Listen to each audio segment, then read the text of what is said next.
Hey, it's dangerous outside. You need to listen to me. What is that? Over there? And just like that, it's now the end of 2023, which is possibly quite a relief to some people, given the past month we had with the embarrassing Jeff Awards, the Insomniac Studio ransom hack, the GTA 5 source code leaking, and the Florida Joker still demanding that Rockstar Games pay him $5 million. GTA, we gotta talk. No, you don't.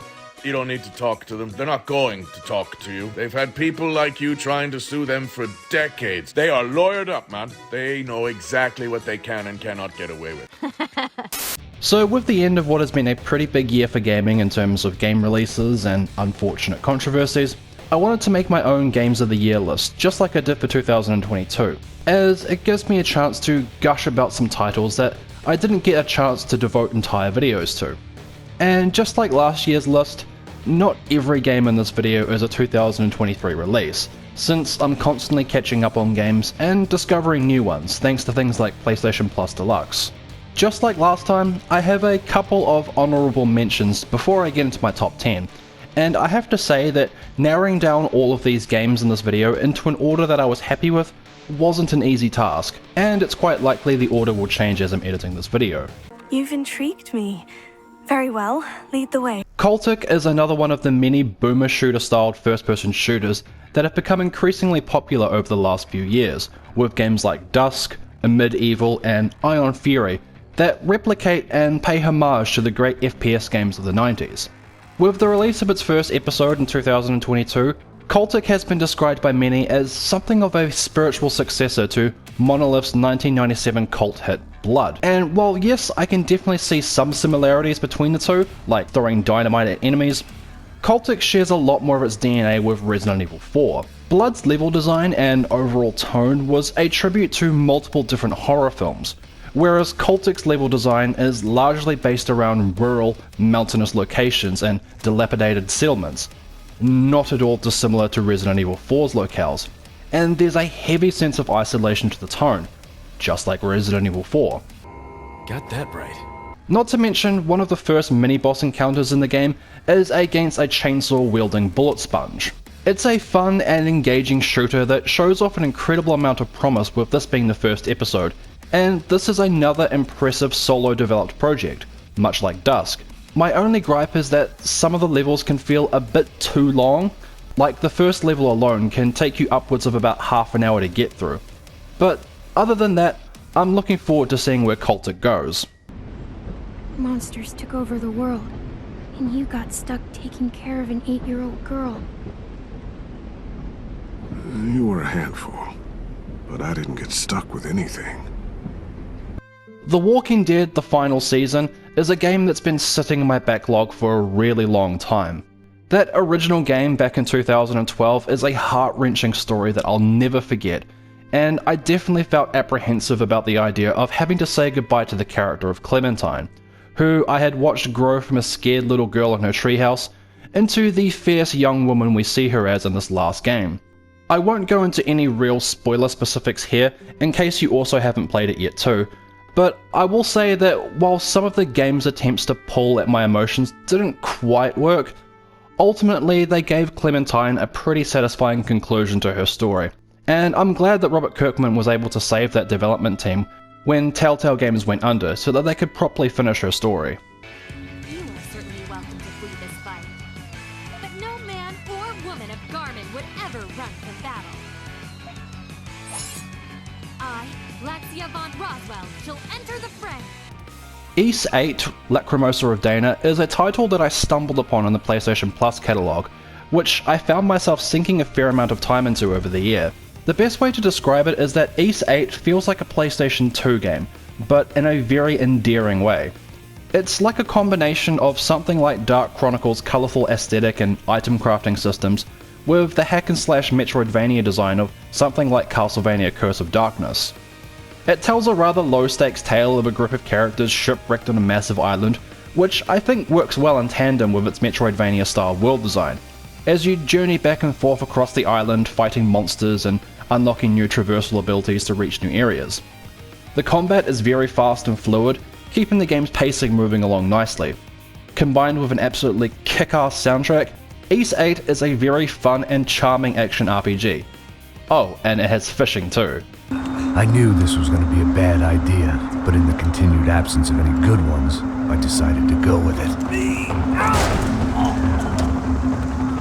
So I'm including this as an honorable mention because I have actually played this before, and it wasn't remastered or anything last year. But the last time I remember playing Max Payne 3 was like maybe 10 years ago back on PS3. So in some ways it did feel like playing it again for the first time, especially running it on max settings on PC. I mentioned in my review for Japan 2 that I intended to just play through a specific level for comparison, but instead I ended up replaying the entire game, which I ended up doing twice to recapture footage for this video. Max Payne 3 really blew me away with just how strongly it still holds up some 11 years later, featuring some of the most satisfying third-person shooting I've ever played, and that Rockstar never utilised ever again for some reason. The Euphoria physics engine was used to great effect that would cause Max's body to realistically react to collisions if you mistimed your shoot dodge and clipped over a table. It's also just an incredible looking game for Rockstar's Rage engine. I'd argue that Max Payne 3 looks better than GTA 5 in a lot of ways, especially when it comes to character rendering. Picking the photo from the broken fragments, something caught my eye. Figures. I know that Red Dead Redemption 2 is still one of the best looking games to date, and I'm sure GTA 6 is going to blow us all away, but after replaying Max Payne 3, it does make me really want to see Rockstar make another smaller scale game like this, and really see how far they could push that engine now, since visual compromises are often a lot larger in open world games. Max Payne 3 isn't liked by some fans because of the setting and tonal change, but I think it was an impressive sequel, and it's full of some fantastic lines delivered perfectly by the late James McCaffrey. May that legend rest in peace. The way I see it, there's two types of people. Those who spend their lives trying to build a future, and those who spend their lives trying to rebuild the past. For too long, I've been stuck in between, hidden in the dark. What was I really doing, walking in there with my bad haircut and ridiculous shirt? And so, with those honourable mentions out of the way, let's get into my top 10 favourite games that I played in 2023, shall we? And no, Baldur's Gate 3 isn't in here. I haven't played it yet, and probably won't for quite a while.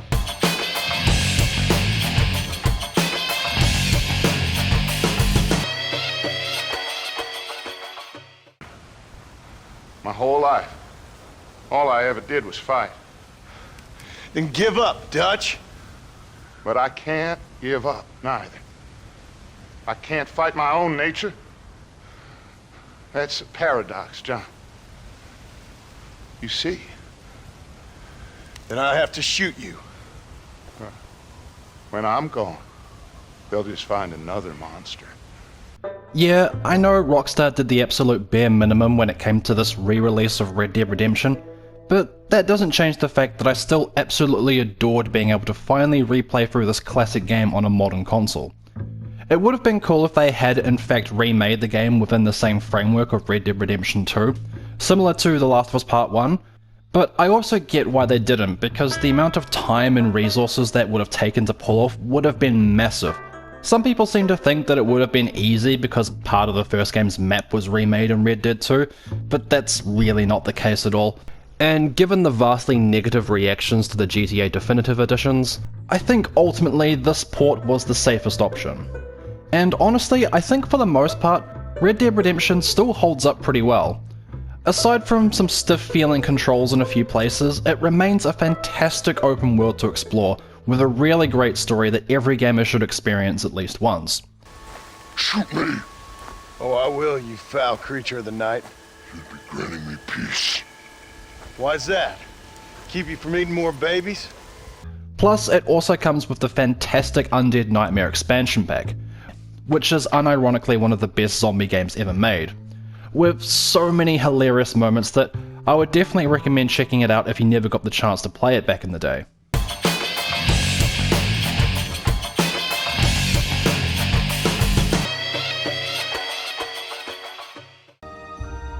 What Sure, go ahead, swish.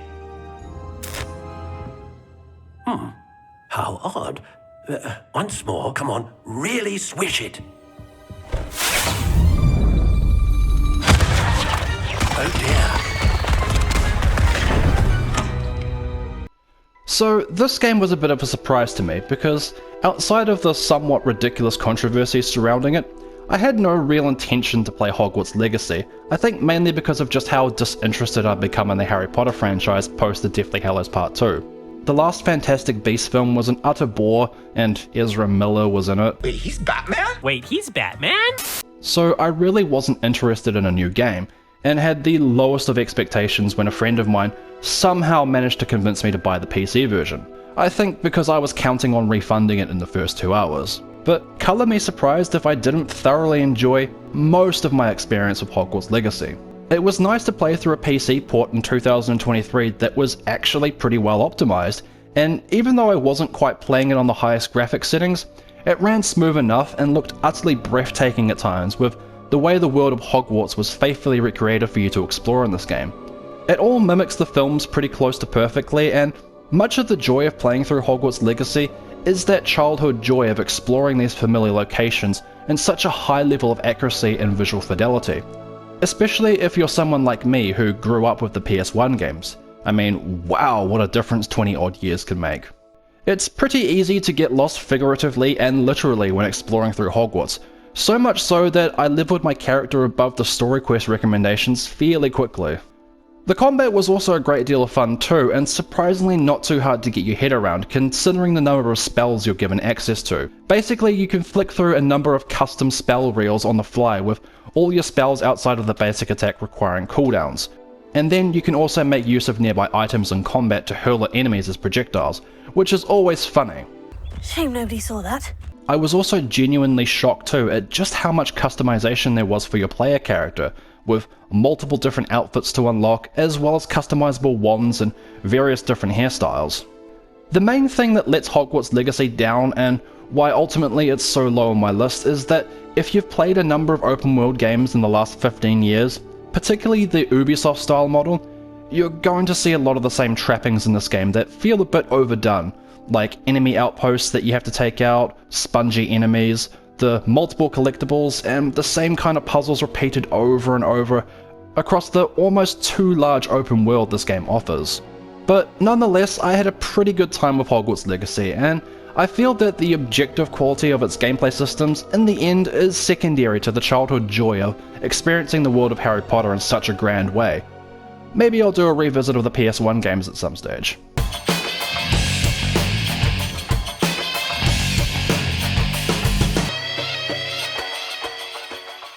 We propose a temporary alliance. They help us see what's happening, and then they help us fight.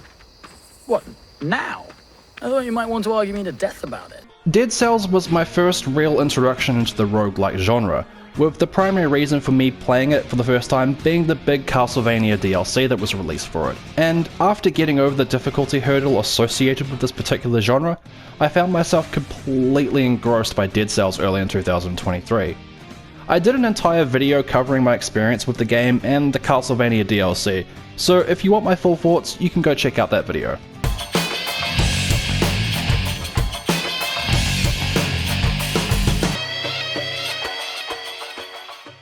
Teamwork.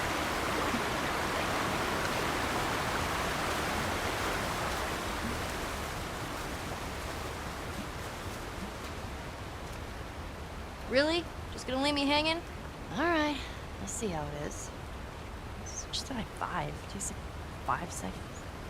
Oh, how I did roll my eyes at the recent announcement of Naughty Dog remastering The Last of Us Part 2 for PS5, like I think a number of people did. That said, following on from the mostly enjoyable TV adaptation, I made the mistake of buying the PC port of The Last of Us Remake because I figured, hey, I can run Uncharted 4 reasonably well, and that's a much larger game in terms of level scale, with lots of bombastic set pieces like this. But yeah, nah, I didn't exactly have a great experience trying to play it on PC. So then naturally, I bought a copy of the PS5 version as soon as I got myself a PS5 a few months ago. Because for as much as I don't like Part 2, The Last of Us Part 1 is still one of my all-time favourite games, and I really did want to re-experience it again, rebuilt from the ground up. In a lot of ways, it almost felt like I was playing it again for the first time, seeing all these familiar areas updated in the new engine, boasting so much richer details that bring the world to life in ways that the original PlayStation 3 version couldn't, and that version still looks incredible considering its age. It's the kind of remake where you could easily make an entire video just making comparisons, as there really is such a fundamental difference between the two. So let's do that.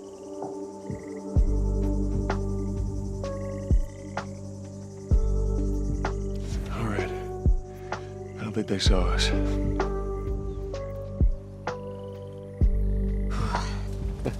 Feel that breeze, huh? I tell you, on a day like this, I just sit on my porch, pick away my six string. Yeah, once we're done with this whole thing, I'm gonna teach you how to play guitar. Yeah, I reckon you'd really like that. What happened between you two? What do you mean? You and Tommy.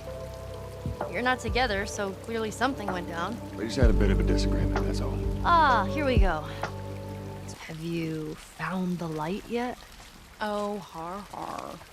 I was also perfectly fine with keeping the gameplay almost completely the same, since adding the ability to go prone along with the dodge mechanic from Part 2 would have required significant alterations to the level design throughout. In fact, the updated enemy AI brought over from Part 2 made a big difference with the game's overall difficulty.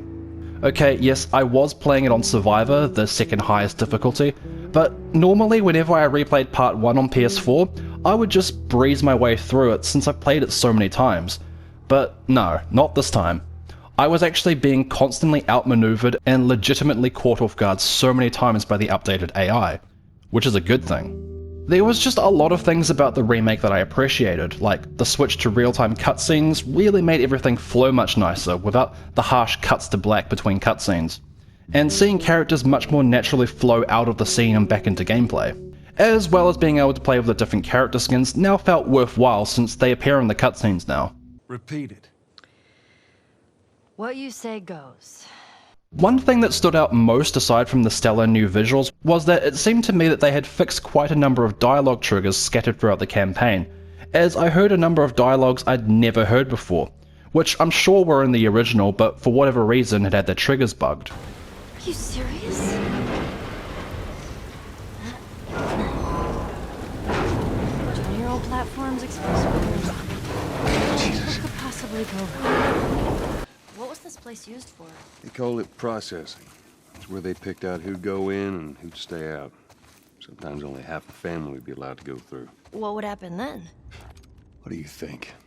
Hearing them talk, at least they're scared of us. Just try not to let your guard down. I'm just saying, it's good having you on my side. That was a compliment. Okay. I think my only real nitpick honestly with The Last of Us Part 1 is just some of the changes made to the lighting work in a few specific instances, where to me it felt like in their pursuit of total realism, some of the original's artistic style was lost. Like the scene of Ellie and Joel looking out at the Capitol building looks a bit dull compared to the original's lighting. Which is curious because the TV show actually replicated the original game's lighting for this scene. But all in all, The Last of Us Part 1 is actually a pretty fantastic remake, corporate cynicism aside, and I am somewhat curious to check out the Part 2 remaster, if not just to see the cut content and check out the no return mode.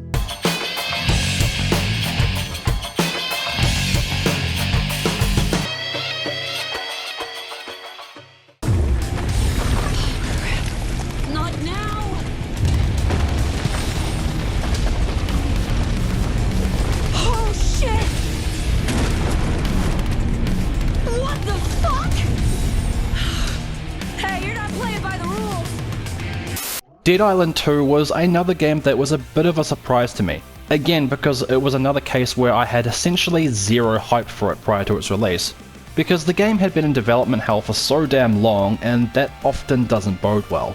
Instead, what I discovered was that Dead Island 2 was a refreshing blast of simple, good old-fashioned zombie killing mayhem, and I think it was the simplicity that I ended up enjoying the most. As someone who bounced off Dying Light fairly quickly and had no interest in its sequel's ridiculous boast of 500 hours of open world gameplay, I was pleasantly surprised to see Dead Island 2 take a much smaller scale approach to its design. Instead of being one big open world, Dead Island 2 is broken up into smaller bespoke levels that are unlocked through story progression. Of course, it's entirely plausible that the game was meant to be one seamless open world at some stage during development, and then areas of that map were broken down into these smaller stages. But regardless, I appreciate the reduction in scope as it made traversal and exploration feel a lot less daunting. I think it also allowed the developers to really hone down the mechanics and the level of interactivity with how you go about killing zombies. It's really not hyperbolic to say that Dead Island 2 is probably the goriest game ever made so far, with the game engine's Flesh system, or the fully locational evisceration system for humanoids.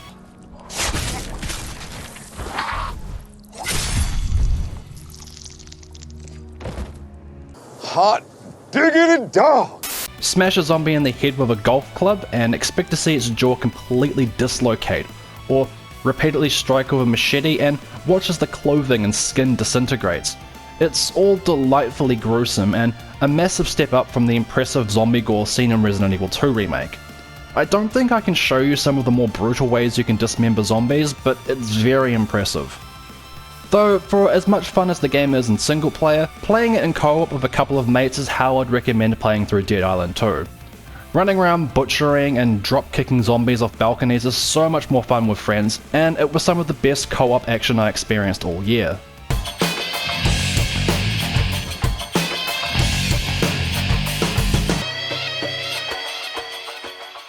All troopers accounted GG guys, alive GG. or dead. Returning to base.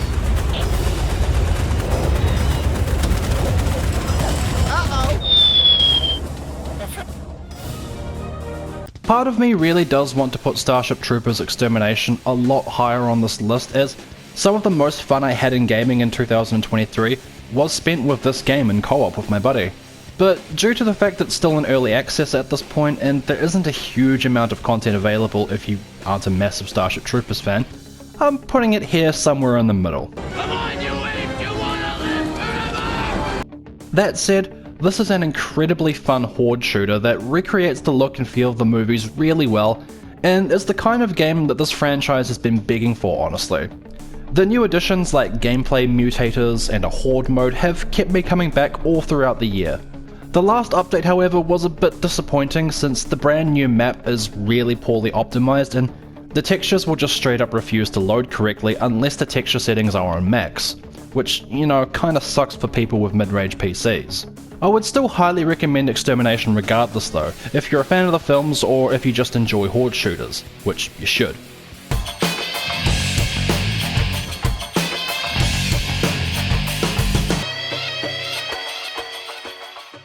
This might sting a little.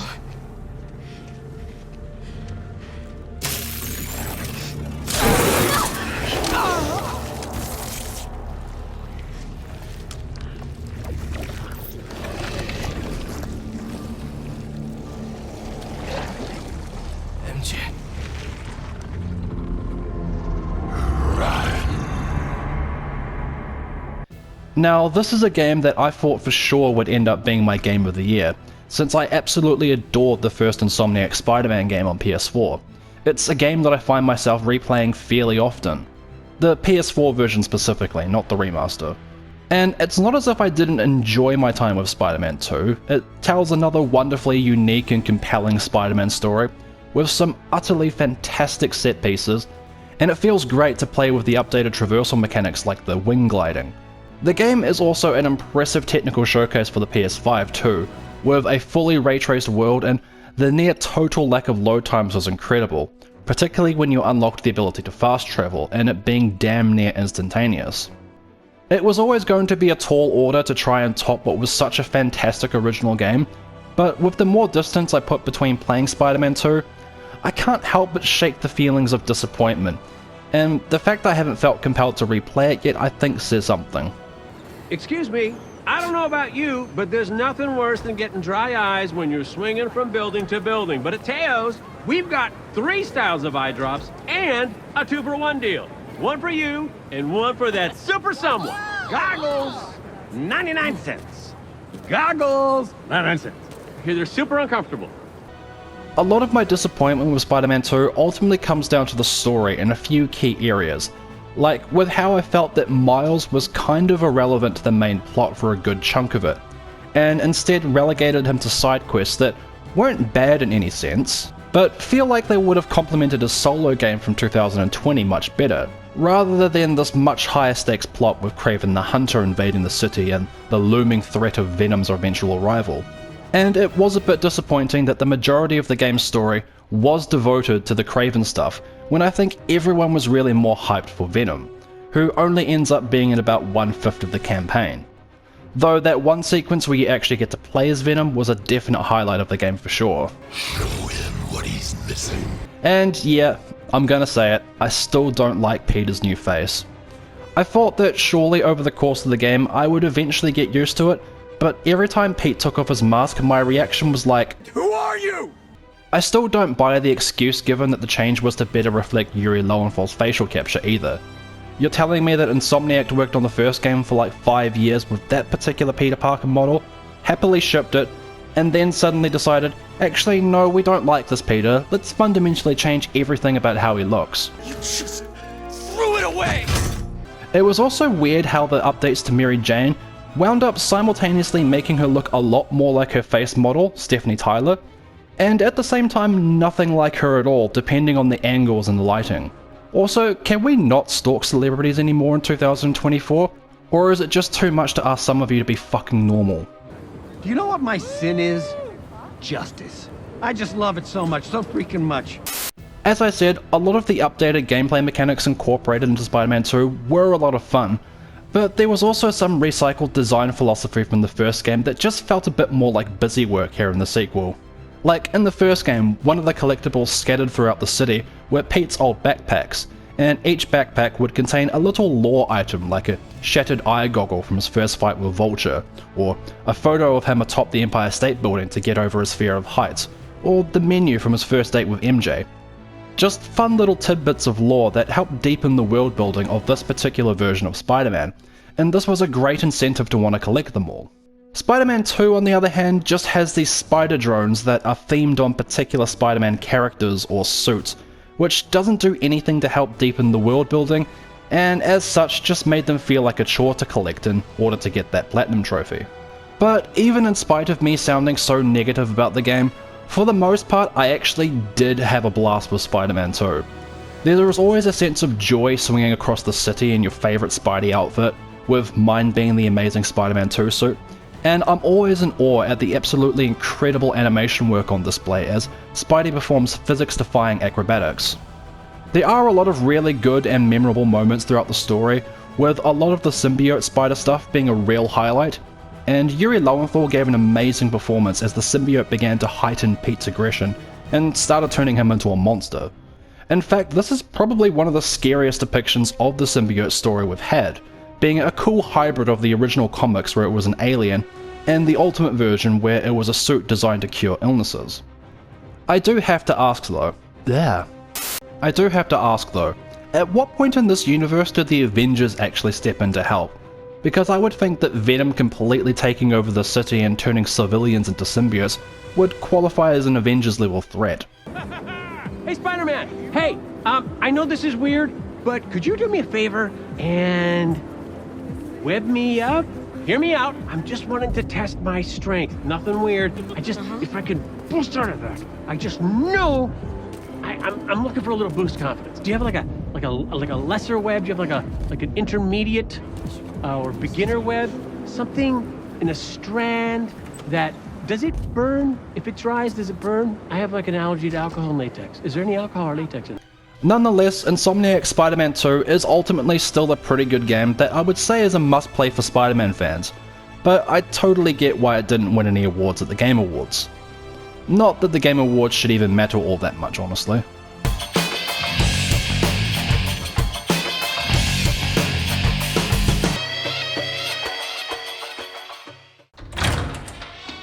Ashley. Ashley Graham, are you in here? Just let me go. Listen. Easy with that. My name's Leon. I'm hearing the president's orders and... That went well. Oh how I ummed and oh how I ahed about where I was going to put the remake of Resident Evil 4 on this list. If you've been following my channel for a while, you might know that I was very against the notion of remaking Resident Evil 4, for a number of what I think were valid reasons at the time. Honestly, I think if they had announced the remake with the second trailer that showcased the opening skirmish in the village, I probably wouldn't have been so pessimistic from the get-go. So the fact that Resident Evil 4 is both on this list and so high on it speaks volumes of how much it actually impressed me, considering the amount of trepidation I had about one of my all-time favourite games being remade, especially after how Resident Evil 3 remake turned out. Oh god. I ended up replaying this game a few times, especially with mods on the PC version, like this one here that replaces Leon with his original character model, that actually works surprisingly well and isn't that distracting during moment-to-moment gameplay, though it does look a bit goofy during some cutscenes. And after the Separate Ways DLC was released and featured most of the content that was cut from Leon's campaign, I was pretty happy that Resident Evil 4's legacy wasn't tarnished by a subpar remake. I think after the Resident Evil 3 remake, I was genuinely shocked to see just how closely Resident Evil 4 stuck to the original game's framework, where it almost felt like a remaster-styled remake in some places. I do still prefer the original version in a lot of ways, particularly in regard to Leon's characterization, as I wasn't a big fan of how dour and moody they made remake Leon, plus I just don't think Nick Apostolidis' voice suits the older Leon. You're no fun. And ultimately this is a case of you can't catch lightning in a bottle twice, as the original Resident Evil 4 was an industry-defining game that shaped third-person shooters forever, whereas the remake I guess just sets a good standard for remakes. If you want my full thoughts on the remake, I did a video on it back when it came out, and I'm also considering doing another video where I talk about Leon specifically, but we'll see.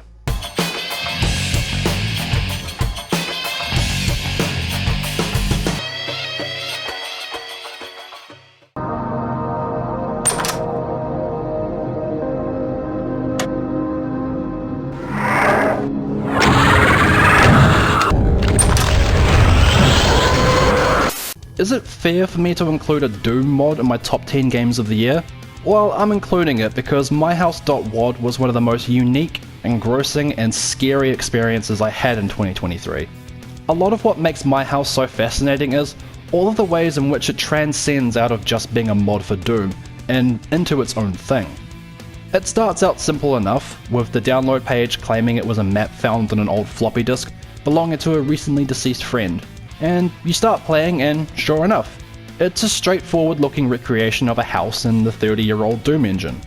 But it is once you get a little further into the mod when things start to begin feeling off. If you're at all familiar with how the Doom engine works, specifically the fact that it's not actually a 3D engine, you'll start to feel uneasy as you notice things that shouldn't technically be possible in Doom, like rooms above each other and the surroundings changing as you go back and forth across the house, with the experience slowly turning into something akin to a weird nightmare you might have, as you venture through different versions of the house and get lost in areas that play on dream logic.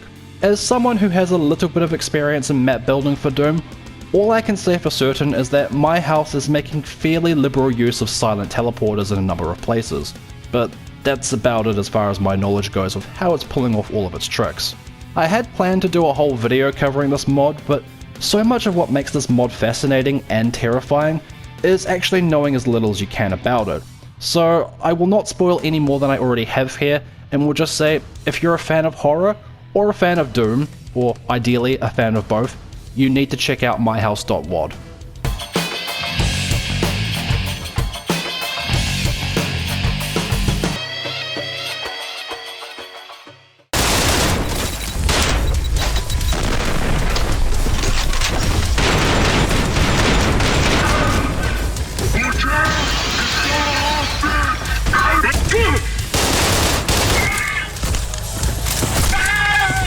So this was a game that I actually was fairly hyped for, but due to its somewhat long development where a demo was released back in 2019 and then nothing was really heard for ages, at least on my end, Trepang 2 sort of came out of nowhere for me in 2023.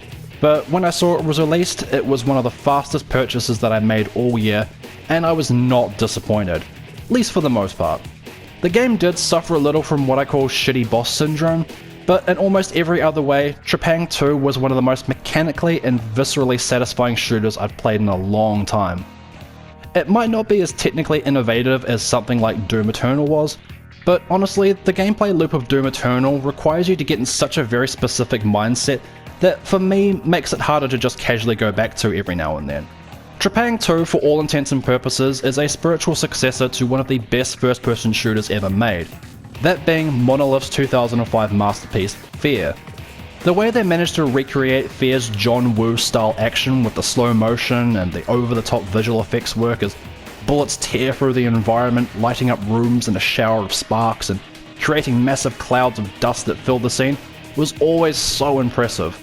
Combine it with devastating feeling weapons that were also part of why Fear was so much fun, ridiculously fun melee mechanics like the overpowered slide ability that sends goons flying, and the hilariously broken grab move that would also send goons flying to their demise.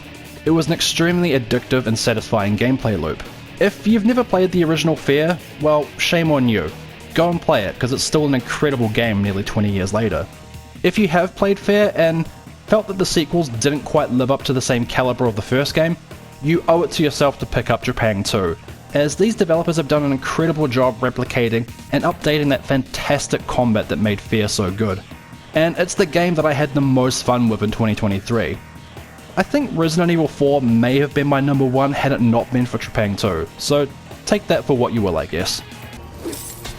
This is the most obvious trap I've ever seen! And with that all said, those were my favourite games of 2023.